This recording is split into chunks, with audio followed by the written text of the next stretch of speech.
Well, today, the Great Northern Festival officially kicked off a 10-day celebration of our cold, creative winters here in Minnesota. And while the event highlights many people's love for the season, it also highlights how the season and culture within lacks diverse representation.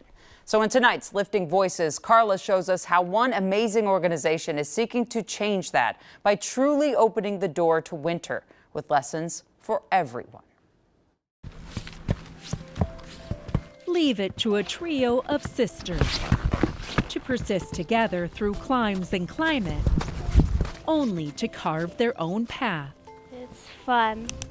I feel like more comfortable in the snow. Kimmy, Charity, and Candaisy, all discovering the wonder of worth in the winter. You're reaching and looking forward. Exactly as Anthony Taylor intended. Straight glide all the way. And snowboarding was the thing that I really wound up finding that I really loved. As an athlete searching the season for a new passion, Anthony recognized a stark reality. Who's not out here, maybe as a better way of thinking about it. A truth that especially resonated when the now 63-year-old became a dad. Once I had my children and I was really aware of what was happening, I saw an opportunity and I saw something to solve.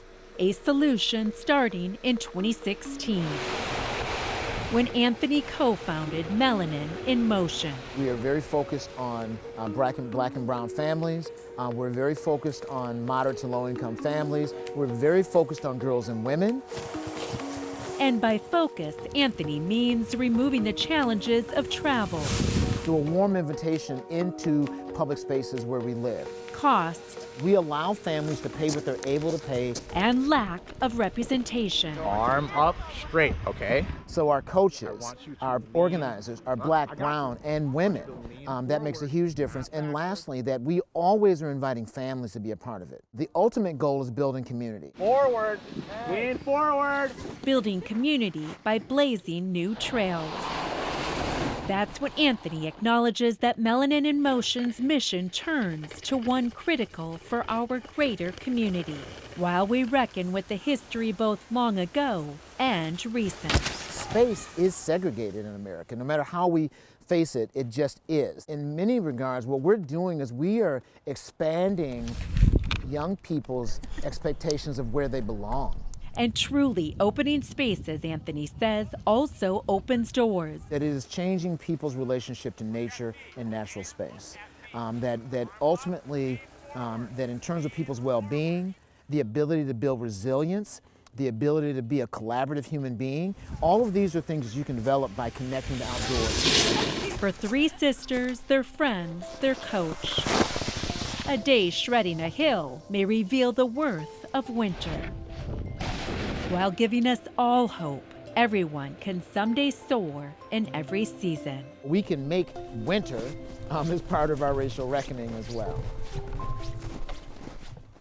And true to form and name, Melanin in Motion reaches out to Latinx families, Hmong families, Somali families, in Anthony's words, the entire spectrum of people. Anthony also eloquently emphasizes how this experience is, quote, building our humanity by starting adventures at Theodore Wirth, but then expanding to Highland, the Boundary Waters, Canada, or California, again, recognizing the value of outdoor activities to our individual and community health. And to learn more about all of that, of course, we have more information on our website, KARE11.com. But Jana, kudos to Reed Bolton, our colleague who captured such beautiful photography of that particular sport in this overall effort as well. It certainly did, and it looked like an effort that's only just beginning. And how cool to be at Wirth Park, right? Like right in the center to spread throughout the state and the country and everywhere it needs to go. Thanks so much, Carla. You bet.